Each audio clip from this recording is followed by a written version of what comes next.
안녕하십니까. 저희는 삼성전자 서비스 강화 방안에 대해서 조사한 도미나 백윤서입니다. 목차로는 첫 번째 고객 서비스의 정의 및 중요성, 두 번째 서비스 만족도 현황, 세 번째 고객 서비스의 개선 방안으로 구성이 되어 있습니다. 저희가 삼성전자 서비스 강화 방안을 주제로 선정하게 된 이유는 삼성전자의 고객으로서 보다 좋은 서비스를 받기를 원하기 때문에 저희의 경험을 바탕으로 조사해 보았습니다. 서비스는 얼굴과 마음의 표현이며 보이지 않는 상품이라고 할 수 있습니다.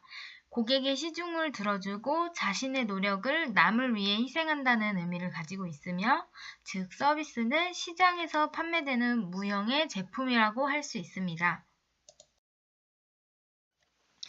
그렇다면 서비스가 왜 중요하고 왜 강화를 해야 할까요? 서비스는 직원 및 관리자의 노력에 따라 고객 만족에 있어 크게 차이가 날 수 있습니다. 또한 고객이 원하는 것을 충족하여 감동을 시켰을 때 기업의 이미지가 향상이 되어 이윤과 신규 고객을 창출할 수 있기 때문입니다. 삼성전자의 서비스 만족도 현황표입니다. 삼성전자 게시판에 따르면 삼성의 서비스 만족도는 64%, 불만족도는 36%를 나타내고 있습니다. 불만족에 있어 가장 크게 나타내고 있는 두 가지는 불친절함과 신속하지 못하다는 것입니다. 그렇다면 고객의 불만족을 만족으로 끌어내기 위해 어떻게 해야 할까요? 먼저 고객이 원하는 것이 무엇인지 알아야 합니다. 고객은 고객의 마음을 알아주고 또 들어주고 지불한 만큼의 편리하고 친절한 서비스를 받는 것을 원합니다. 하지만 지금의 삼성전자 서비스는 불친절하다는 것과 신속하지 못하다는 것에 불만족을 나타내고 있습니다. 그렇다면 지금의 삼성전자는 어떠한 서비스를 하고 있을까요? 8%를 차지하고 있는 불친절 이유를 조사하던 중 불친절한 상담원 사례를 알게 되었습니다. 어떠한 사례였냐면, 냉장고를 구매한 지 9개월밖에 안 된 신혼부부가 냉장고에 문제가 있어서 1차, 2차 AS를 받았습니다.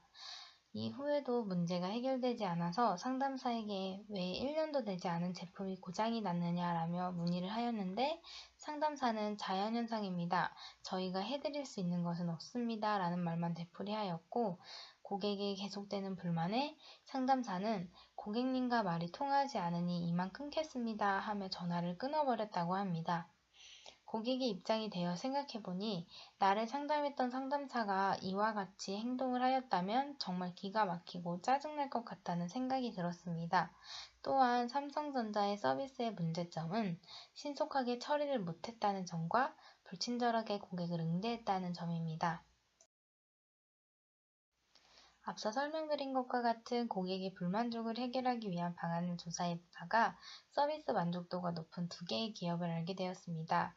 첫 번째로는 아마존이라는 기업입니다. 미국의 큰 온라인 쇼핑몰 기업입니다. 고객을 전적으로 신뢰하여 응대 처리를 하는 서비스를 하였는데요. 사례로는 한국인 고객이 온라인 사이트를 통해서 책을 주문하였는데 도착일이 지났음에도 불구하고 물건이 배송되지 않아서 아마존 측에 전자우편 메일을 보냈습니다. 이에 아마존은 배송 추적할 수 있는 서비스를 제공하지 못한 것에 대한 사과와 다음날 바로 추적 서비스가 가능한 페덱스를 통해서 배송을 해주었고, 여기서 그치지 않고 처음 발송한 물건이 도착했다면 아마존의 너그러운 선물이라 생각하고 받아주십시오 라고 메일을 보내며 고객을 감동시켰습니다. 자포스는 아마존과 같은 온라인 쇼핑몰 기업입니다. 한 남성이 어머니에게 선물을 해드리기 위해 자포스에서 신발을 주문했습니다. 근데 어머니가 돌아가시게 되어 필요가 없어지자 환불 요청을 하였고, 자포스는 환불을 해줬을 뿐만 아니라 남자의 집으로 위로의 편지와 꽃다발까지 전해줬습니다. 이 사례를 통해서 일반 기업과는 근본적으로 차별화가 된다는 것을 알 수 있고, 또한 놀라운 서비스가 가능한 이유는 바로 고객 중심의 핵심 가치 문화를 가지고 있기 때문입니다. 세 가지 사례를 들어보셨는데요. 서비스 만족도가 높은 기업의 사례를 고려하여서 삼성의 불만족을 만족으로 바꿀 수 있는 방안 두 가지를 고안해 보았습니다. 첫 번째는 고객 접근 채널을 다양화하는 것과 두 번째는 고객별 세분화를 하는 것입니다. 첫 번째로는 고객 접근 채널을 다양화하는 것입니다. 요즘 SNS의 파급 효과는 굉장히 광범위합니다. 많은 사람들이 접하는 곳이기 때문에 광고, 홍보 효과는 물론이고 기업의 이미지까지도 좌지우지할 수 있습니다. 그래서 저희는 페이스북으로 궁금증 해소, 카카오톡과 문자로 문제 해결, 웹사이트로 고객의 편의와 혼란 현상 방지하는 방안을 생각해 보았습니다. 접근 채널 방안을 소개해드리기 앞서 약간의 설명을 드리겠습니다. 현재 삼성의 고객 접근 채널은 전화응대 서비스 위주로 치우쳐져 있습니다. 주 안통 컨설팅 박진영님의 자료에 의하면 2000년도와 2005년도 이후 접근 채널은 스마트 시대의 활성화와 상관관계가 있습니다. 그래프에 보이시는 것처럼 전화응대 서비스는 45%로 하락하였고 활성화로 인해서 네트워크상의 채널인 이메일과 웹사이트는 20%로 상승하였습니다. 서비스의 폭이 넓어졌기 때문에 스마트 시대에 맞게 네트워크상의 서비스를 활성화시켜야 합니다. 페이스북입니다. 삼성전자는 삼성전자 뉴스룸이라는 페이스북 페이지가 있습니다. 이 페이지는 홍보와 광고, 이벤트 등 많은 서비스를 진행하고 있어서 좋은 컨텐츠라고 생각을 했습니다. 게시물에는 궁금증, 응원의 말, 피드백 등 많은 고객들이 댓글을 달고 있었습니다. 하지만 삼성전자의 답글이 없어서 고객과의 소통이 되지 않고 있는 상황이었습니다. 그래서 저희가 생각해본 방안은 화면에 보이시는 것처럼 고객들에게 댓글로서 친근하게 다가가 기계적이지 않고 사람이 사람을 대하듯이 답글을 다는 방안입니다. 이렇게 하면 대기업의 딱딱한 이미지를 개선할 수 있을 뿐더러 고객들도 이렇게 삼성전자가 고객 하나하나 신경 써주고 있다는 것에 크게 감동할 수 있다고 생각했습니다. 카카오톡에 플러스 친구라는 기능이 있습니다. 그래서 저희는 이 기능을 활용하여 좀 더 신속하게 고객 서비스 해드릴 수 있는 방안을 생각해 보았습니다. 플러스 친구에 삼성전자 서비스를 검색하면 화면에 보이시는 것처럼 삼성전자 서비스라는 카카오톡이 있습니다.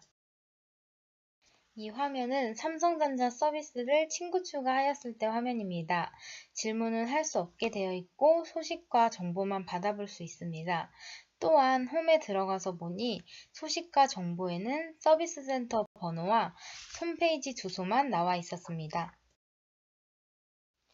그래서 저희는 화면에 보이는 것처럼 자동응답 기능을 넣는 것을 생각해 보았습니다. 생소할 수 있는데 심심이를 생각하시면 이해가 쉬울 것입니다. 고객이 질문을 할 수 있도록 해서 좀 더 편리하고 빠르게 고객의 문의에 답변을 해줄 수 있는 방법입니다. 문자도 마찬가지로 자동응답 기능을 추가하는 것입니다. 현재 삼성은 전화상담 서비스 도중 더 이해가 필요한 부분은 고객의 핸드폰 번호로 문자를 보내드리기도 합니다. 하지만 문자와 카카오톡도 마찬가지로 고객이 질문을 할 수 없기 때문에 이렇게 자동 응답 기능을 넣어서 고객에게 더욱 정확하고 신속한 서비스를 제공해 드릴 수 있는 방법을 제시해 보았습니다. 마지막으로는 웹사이트를 세분화하는 방법입니다. 지금의 삼성전자는 에어컨이나 TV, 냉장고 등은 개별 홈페이지가 개설되어 있지만 그 외에 생활가전이나 세탁기 등의 가전제품들은 개별 홈페이지가 개설되어 있지 않습니다. 그래서 고객들은 어디 웹사이트를 방문을 했을 때 더 정확한 정보를 얻을 수 있는지 혼란을 빚는 경우가 있습니다. 그래서 저희가 생각해본 방안은 이렇듯 모든 전자제품을 체계적으로 세분화하는 방법을 생각했습니다. 해서 지금 보이시는 것과 같이 세탁기나 생활가전과 같은 전자제품들도 개별 홈페이지를 개설하여 고객들의 편의와 혼란 현상을 방지하여 서비스의 질을 향상시키는 방안을 제시하였습니다. 두 번째는 고객 세분화입니다. 먼저 소비자들의 니즈는 다양합니다. 고객의 다양한 욕구 충족을 위해 다양한 형태의 서비스도 필요하다고 생각했습니다. 그래서 저희는 고객을 계층별로 세분화하는 방법을 고안해 보았는데요. 고객 세분화에 앞서 소비자들이 원하는 상담원은 누구일까요? 고객의 말을 한 번에 캐치하여 해결 방안을 내주고 신속하게 처리해주는 상담원일 것입니다. 이런 상담원들은 고객의 만족도를 높일 뿐만 아니라 기업의 이미지에도 좋은 영향을 끼칩니다. 하지만 상담원들은 스트레스로 인해 퇴사하는 경우가 많다고 합니다. 이렇게 숙련도 높은 상담원이 퇴사를 하게 되면 신규 상담원들의 미흡한 점 때문에 고객 불만이 커질 수 있고 다른 고객들의 대기 시간도 길어질 것입니다. 이런 점을 예방하기 위해서 저희는 고객을 계층별로 세분화해 보았습니다. 첫 번째 고객은 매년 500만 원 이상 제품을 구매하는 상위 고객입니다. 삼성 제품을 많이 보유하고 있기 때문에 AS 요청이 잦을 것입니다. 빠른 기술 상담을 위해서 전문 상담원을 배치시켜야 한다고 생각했습니다. 두 번째 고객은 2개월 이내로 제품 문의를 한 잠재 고객입니다. 삼성의 고객이 될 수 있도록 최상급 상담원을 배치하여 고객을 설득시켜야 합니다. 세 번째는 삼성 제품을 처음 구매한 신규 고객입니다. 제품 설명을 자세히 해줄 수 있는 전문 상담원을 배치시켜 고객의 만족도를 높이고 고객을 유지할 수 있도록 해야 합니다. 다음은 진상 이력이 있는 진상 고객입니다. 진상 고객은 상담원에게 스트레스를 줄 뿐만 아니라 다른 고객의 대기 시간까지 길어질 수 있기 때문에 진상 전담팀을 개설하여 이를 예방해야 합니다. 그러면 다른 상담원들은 스트레스를 받지 않아 더욱더 친절히 고객 응대를 할 수 있을 거라 생각했습니다. 마지막으로는 피해 이력이 있는 고객입니다. 피해 고객은 다시 피해를 입을까봐 조심스럽거나 예민하게 행동하는 경우가 대부분입니다. 이때 상담원이 조금이라도 실수를 할 경우 고객의 불만은 더욱더 커질 수 있습니다. 이를 예방하기 위해서 감성 상담원이 있는 피해 전담팀을 개설하는 것입니다. 피해 고객에게 맞는 맞춤 상담을 진행하면 고객의 만족도 높아질 것이고 상담원들은 상담을 수월히 진행할 수 있어 다른 고객들의 대기 시간도 단축시킬 수 있다고 생각했습니다. 앞서 삼성전자의 문제점은 신속하지 못하다는 점과 불친절이라고 말씀드렸습니다. 그래서 저희는 SNS를 통해 신속한 처리가 가능하도록 이를 다양화하였고 고객의 불만을 정확하고 신속히 해결할 수 있도록 고객을 계층별로 세분화해 보았습니다. 또한 상담원이 스트레스를 받지 않고 항상 웃으며 상담을 진행할 수 있도록 진상, 피해 고객 전담팀을 개설하는 방안도 생각해 보았는데요. 이 세 가지 방안으로 더 나은 서비스를 제공한다면 고객 만족도와 기업의 이미지에도 좋은 영향을 끼칠 것이라고 생각합니다. 이상으로 삼성전자 서비스 개선 방안에 대한 발표를 마치겠습니다. 감사합니다.